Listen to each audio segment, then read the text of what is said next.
Hey everyone, we are back with a new episode of our Transforming Healthcare series, where we introduce new technologies that we believe will transform healthcare. Today, we're talking about 3D printing.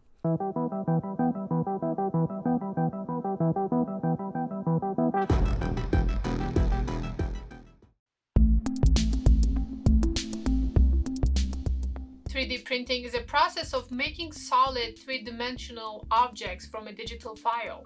The process works by laying down thin layers of materials, then fusing those layers together to create an object that range in size, shape, rigidity, and color. So the first step for 3D printing would be to create a 3D digital model, which can be created using a variety of 3D software or just scanned with a 3D scanner. Then you can use a 3D printer with any materials that you want your final product to be, like plastics, metals, ceramics, even biologic materials, and layer by layer, the printer will create the predetermined shape.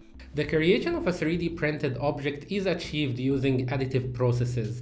In an additive process, an object is created by laying down successive layers of material until the object is created. 3D printing is the opposite of subtractive manufacturing, which is cutting out, hollowing out a piece of metal or plastic with, for instance, a milling machine. Even though 3D printing has matured into an excellent solution for many kinds of production parts in recent years, prototyping is still probably the largest application of 3D printing today. Starting from the early days of creation, 3D printing has been used in many industries like aerospace, automotive, architecture, jewelry, art, design, fashion, and medical field. More recently, 3D printing has been used in humanitarian and development sector to produce a range of medical items, prosthetics, spares, and repairs.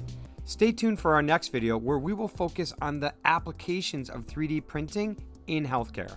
Download the Stay Current app, follow us on social media, and subscribe on YouTube channel. And remember, knowledge should be free.